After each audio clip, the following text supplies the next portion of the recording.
First contact through fire.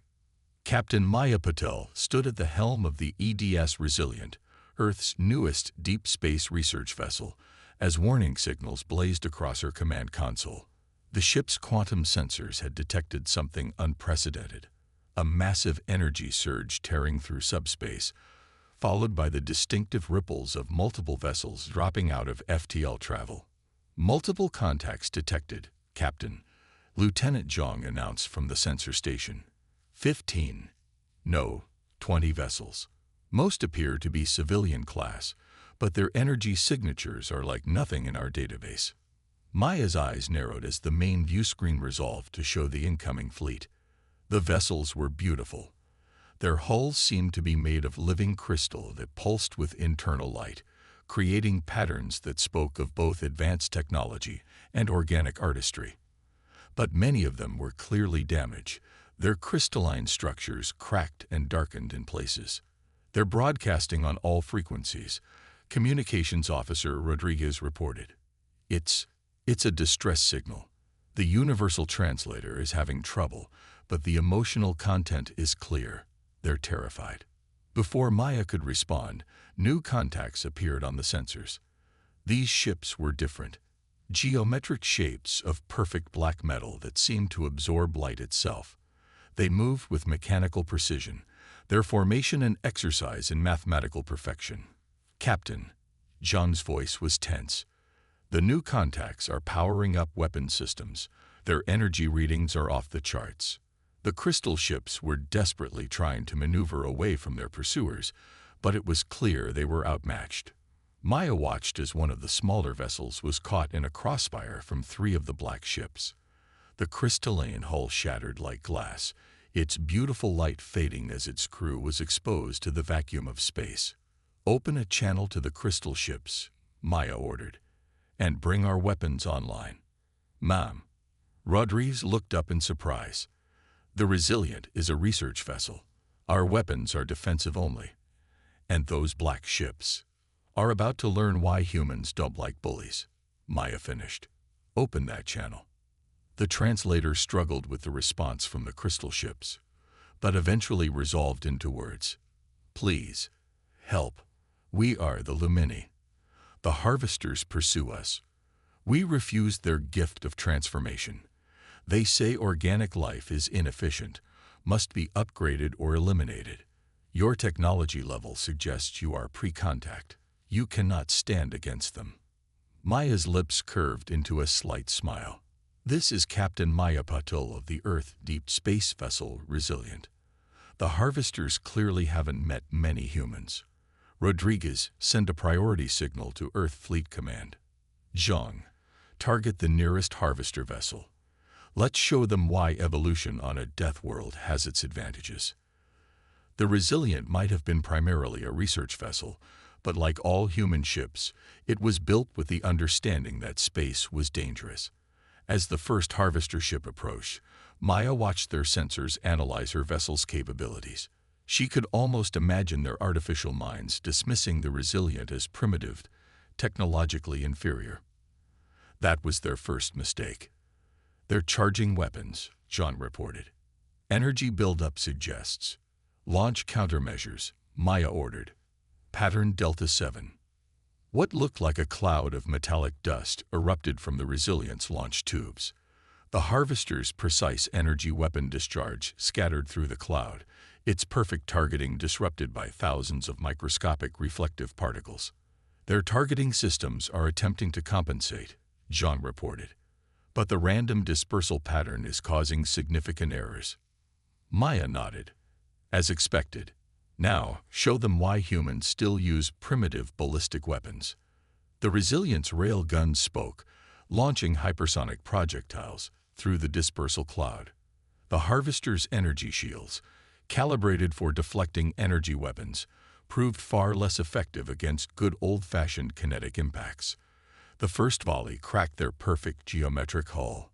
"The Lumini ships are regrouping," Rodriguez reported.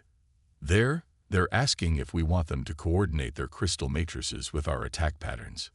"Tell them yes," Maya replied, watching as the harvester ships began to adapt their tactics.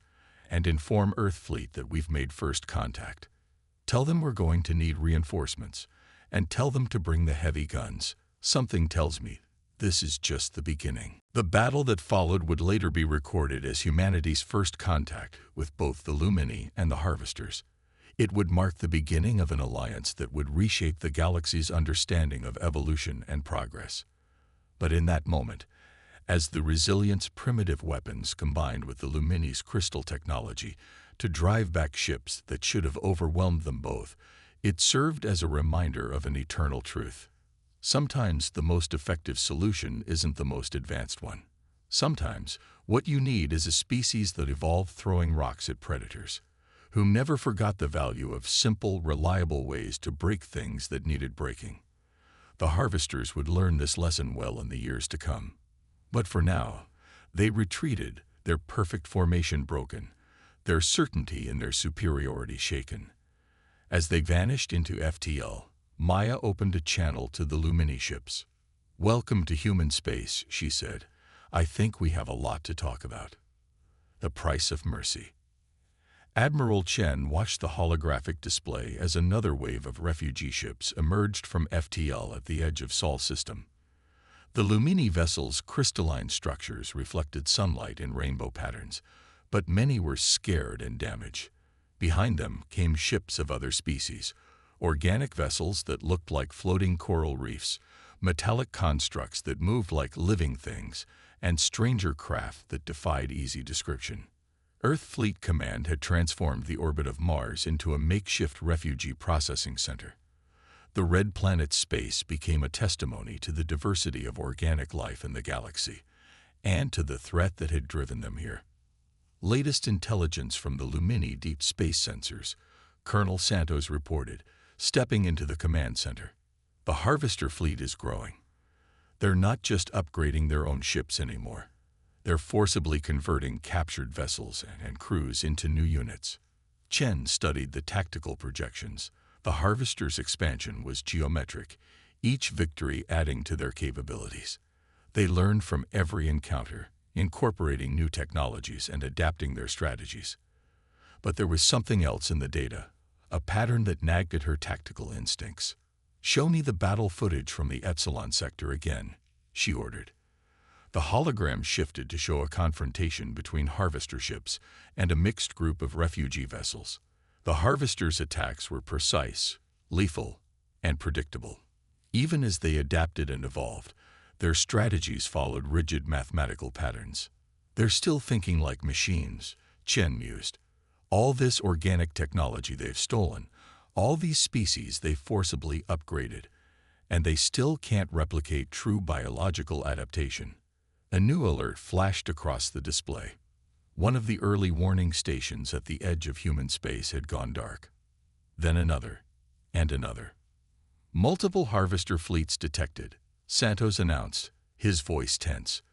"They're not even trying to hide their approach this time. Energy signatures suggest at least 300 vessels, all capital class." Chen's expression hardened. The Harvesters had obviously decided that humanity's interference couldn't be tolerated. This wasn't just an attack, it was an attempt at extermination. "They think we'll be an easy target," she said. "Their scans show our technology as less advanced than most of the species they've encountered. They expect us to fall quickly." She opened a channel to all Earth Fleet vessels. "All ships, battle stations, implement Protocol Omega." Santos looked up sharply. "Admiral, Protocol Omega is untested. The neural interface systems are exactly what we need right now," Chen finished. "The Harvesters want to show us the superiority of synthetic evolution. Let's show them what happens when you combine human intuition with machine precision on our terms." Across the fleet, crews interfaced with their ships through newly developed neural links. Unlike the Harvesters' forced synthetic conversion, these systems were designed to amplify human creativity and intuition rather than replace it. Ships began moving in patterns that no computer would devise, their actions guided by human instinct enhanced by machine precision. The Harvester fleet emerged from FTL in perfect formation, their black ships arranged in a three-dimensional geometric pattern that would have been beautiful if it wasn't so lethal. They expected to find primitive vessels trying to protect refugee ships. Instead, they found humanity's answer to their technological superiority. Earth's fleet struck from multiple vectors, their attacks following no discernible pattern. When the harvesters attempted to predict their movements, they found themselves targeting empty space. When they tried to adapt, they discovered that each human ship fought differently, each crew's neural link expressing their individual creativity rather than a unified tactical doctrine. "They're trying to analyze our attack patterns," Santos reported, watching the tactical display. "Their adaptive algorithms are failing because there is no pattern to analyze." Chen nodded. "Exactly. They can't predict what we'll do because we're not following any program. Each ship, each crew, is fighting based on human instinct and experience, augmented by technology, but not controlled by it." The battle raged for hours. The harvesters lost ship after ship, their perfect formations broken by attacks they couldn't predict or counter. But they were learning, adapting, their vast network processing combat data in real time. "Admiral," Santos called out, "they're falling back." But he paused, studying new data. "Their retreat pattern is odd. It's almost like..." "They're not retreating," Chen realized. "They're gathering data. This was never about destroying us. It was about understanding us." She turned to her communications officer. "Send word to all human colonies and outposts. Tell them to prepare for what's coming." As the last harvester ship vanished into FTL, Chen knew this was just the beginning. The enemy would return, stronger and more adapted. But they would find humanity ready. And with each encounter, the harvesters would learn a hard lesson. True evolution wasn't about achieving synthetic perfection. It was about embracing chaos, adaptation, and the unpredictable creativity that only organic life could provide. Primitive solutions. The harvesters returned 3 months later with ships that shouldn't have existed. Their vessels now incorporated organic crystal matrices like the Lumini, living metal like the Siddharthi, and energy web technology stolen from a dozen other species. Each ship was a testament to forced evolution, a perfect fusion of synthetic and organic technology. Lieutenant Commander Jack Torres watched them approach from the bridge of the corvette Shadowrunner. His small vessel was part of humanity's newest battle strategy, one the Harvester's vast artificial intelligence network had labeled as tactically inferior and evolutionarily regressive.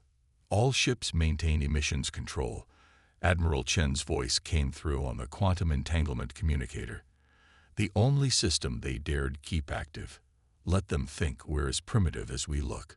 The Shadowrunner and 50 other corvettes drifted in the debris field of a former mining colony, their systems powered down to minimal levels. To the Harvester's advanced sensors, they would appear as little more than space junk, exactly as planned. The enemy fleet moved through space with terrible grace, their hybrid ships displaying both mechanical precision and organic fluidity. They were searching for Earth's main battle fleet, expecting another direct confrontation. Instead, they found nothing but wreckage and silence. "They're within range," Torres whispered, though there was no need for stealth in space. Old habits died hard. Their point defense systems are still active, but they're not scanning for small vessels. The Harvester ships had adapted to human neural interface technology, developing countermeasures for the unpredictable attack patterns that had proven so effective in the last battle. They expected humanity to evolve along the same path, to embrace more advanced technology. They didn't expect humanity to go backwards. "All ships, execute Operation Caveman," Chen ordered. Torres grinned as he activated the Shadowrunner's main weapon, a spinal-mounted mass striker that was, in essence, a very large railgun. No energy weapons that could be tracked and countered. No complex targeting systems to be hacked. Just simple Newtonian physics applied with creative human precision. The corvettes powered up simultaneously, their drives pushing them out of the debris field like stones from 50 slings. Each ship fired its mass driver, launching projectiles that were little more than refined asteroid ore, shaped into kinetic penetrators. The Harvester's hybrid shields, optimized to defend against energy weapons and neural-guided attacks, registered the incoming projectiles as mere debris. Until it was too late. 50 shots fired, 37 hits. Simple, primitive, effective. Second salvo, Torres ordered, his crew already reloading the mass driver. Let's show them why humans never completely abandoned projectile weapons. The Harvester fleet's perfect formation broke as ships tried to evade the surprisingly devastating attack. Their organic components attempted to adapt, growing new layers of protection, while their synthetic systems calculated optimal defensive patterns. But they were adapting to the wrong threat. Releasing cargo pods, Torres announced, watching as his ship and others launched what appeared to be standard shipping containers into space. The Harvesters ignored them, focused on defending against the more obvious threat of the mass drivers. The pods broke apart, revealing their contents. Thousands of small, primitive nuclear devices surrounded by simple rocket motors. No complex guidance systems, no advanced technology to be countered or corrupted. Just basic radio detonators and human ingenuity. The funny thing about evolution, Torres muttered as the first detonations began, creating an expanding field of electromagnetic pulses that played havoc with the Harvester's hybrid systems, is that sometimes the old solutions work best. The battle that followed would be studied in military academies for generations. It proved that humanity's greatest strength wasn't their technology, or even their neural interfaces, but their ability to think laterally, to take steps backward in order to move forward. The Harvesters lost 37 ships in the engagement, their hybrid vessels crippled by electromagnetic pulses or torn apart by kinetic penetrators. The remaining ships retreated, their perfect formation shattered, their adaptive algorithms struggling to process a defeat by weapons they had considered obsolete. As Torres watched them flee, he received a new transmission from Admiral Chen. "Well done, Shadow Fleet. But don't celebrate yet. They'll adapt to this tactic too. Time to show them our next primitive solution." The Harvesters would return, of course. They always did. But with each encounter, they were learning a lesson that humanity had known since their earliest days. True evolution wasn't a straight line toward complexity. Sometimes, survival meant keeping things simple. Sometimes, the best way forward was to remember where you came from. The Deathworld Advantage. The Lumini High Council gathered in Earth's orbital command center, their crystalline forms reflecting the light of ongoing battles in high orbit. Through the reinforced viewing panels, they watched human ships engage the latest Harvester offensive using tactics that defy their understanding of warfare. "Your species continues to confound us," first speaker Luminera admitted to Admiral Chen. "Your technology is centuries behind the Harvesters, yet you persist in not only surviving but achieving victories. We must understand why." Chen gestured to a holographic display of Earth. "The answer lies in where we come from.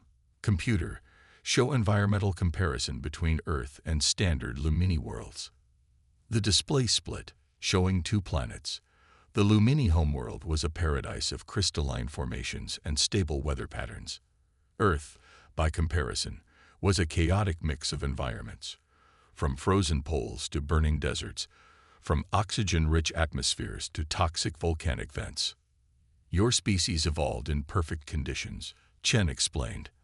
"Ours evolved in what you would call a death world. Everything on Earth either wanted to eat us, poison us, or kill us through extreme environmental conditions. We didn't just survive. We thrived." On the tactical displays, human ships executed what appeared to be suicidal maneuvers, diving into asteroid fields to escape Harvester pursuit. The Harvesters, despite their superior technology, hesitated to follow. Their perfect calculations couldn't account for human pilots who had evolved to take calculated risks. "Observe how your ships move," Luminera noted. "No pattern, no discernible strategy. By all logical analysis, you should be destroyed." Chen smiled. "That's because you're looking for logic.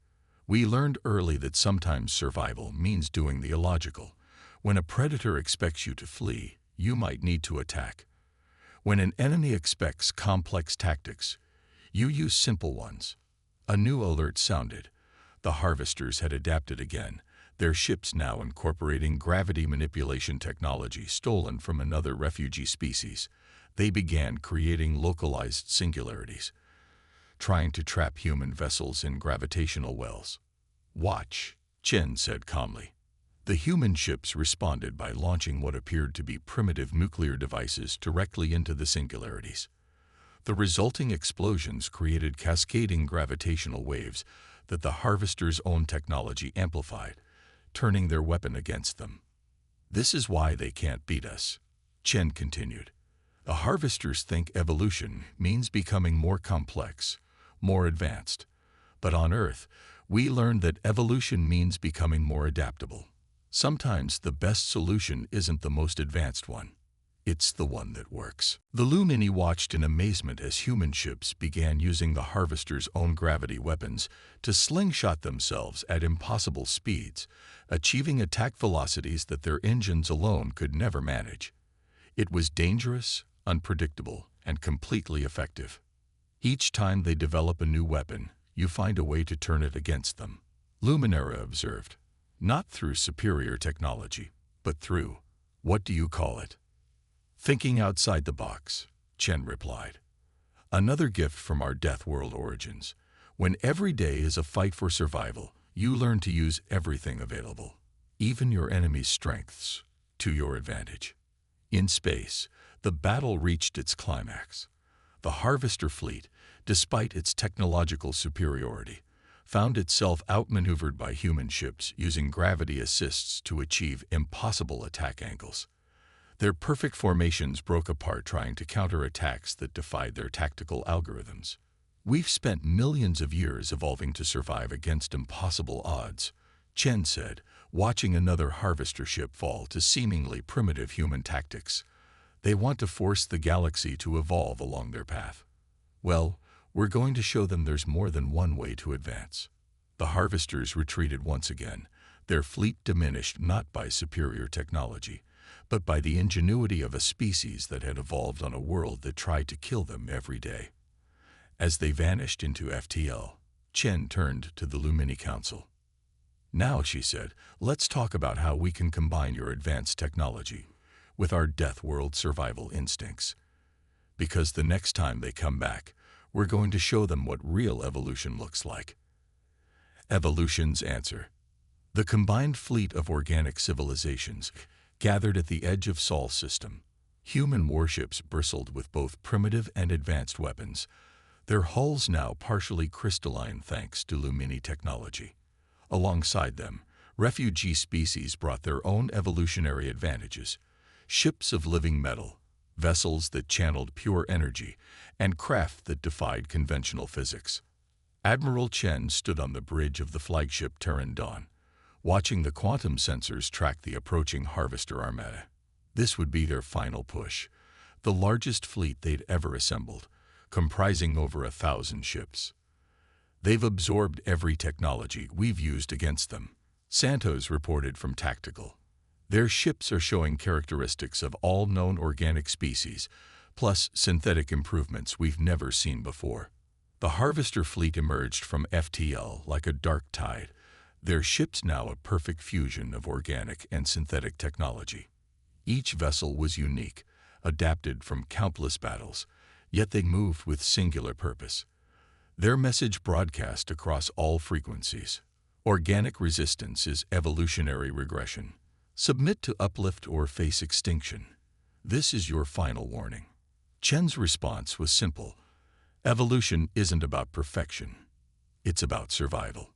The battle began with the harvesters deploying every weapon in their vast arsenal. Gravity wells formed, energy beams lanced through space, and biological weapons sought out organic ships. But humanity had planned for this. Human vessels dove straight into the gravity wells, using them as slingshots to achieve impossible attack angles. Lumini crystal ships refracted energy beams back at their sources. Living metal vessels absorbed biological attacks, and turned them into fuel. "They can't predict us," Chen observed as the battle unfolded. "Every time they adapt to one strategy, we switch to another. Not through programming, but through human intuition combined with alien innovation." The harvesters' perfect formations began to break apart as they faced attacks from every direction, each species contributing its unique evolutionary advantages. Human ships launched salvos of kinetic weapons while channeling Lumini crystal energy. Refugee vessels executed maneuvers that organic minds could conceive but synthetic logic would never attempt. "Their adaptive algorithms are failing," Santos announced. "They're trying to find patterns where there are none."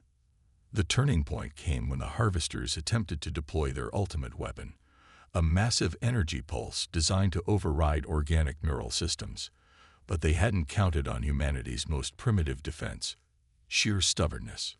"All ships, initiate protocol genesis," Chen ordered. Across the human fleet, crews activated neural interfaces not to enhance their capabilities, but to broadcast the raw, unfiltered experience of human consciousness. The chaotic stream of human thoughts, emotions, and instincts crashed into the harvesters' hybrid neural networks like a tsunami hitting a perfect geometric structure. The effect was devastating. Ships that had achieved perfect synthesis between organic and synthetic components began to fail as their systems tried to process the overwhelming complexity of truly organic thought. The harvesters had built their empire on the belief that organic life could be improved through synthetic precision. Now they faced the full, magnificent chaos of natural evolution. "They're breaking formation," Santos reported. "Multiple ships showing critical system failures." Chen watched as the mighty harvester fleet began to disintegrate. Some ships simply shut down, their hybrid systems overwhelmed. Others turned on each other, their adaptive algorithms corrupted by exposure to raw human consciousness. The perfect unity they had sought became their greatest weakness. As the last harvester ships fled or fell silent, Chen opened a channel to all vessels. "Let this be a lesson to any who think evolution has only one path. Humanity didn't survive on Earth by becoming perfect. We survived by staying adaptable, by embracing chaos, by understanding that true strength lies not in achieving perfection, but in remaining flexible enough to face any challenge." The refugee species, watching from their ships, finally understood why humans had succeeded where their more advanced civilizations had failed. Evolution wasn't about reaching some final, perfect form. It was about maintaining the ability to change, to adapt, to surprise even yourself with what you could become. In the years that followed, the galaxy would remember this battle not as a triumph of technology, but as proof that the most powerful force in evolution wasn't the drive toward perfection. It was the courage to remain proudly, chaotically, brilliantly imperfect.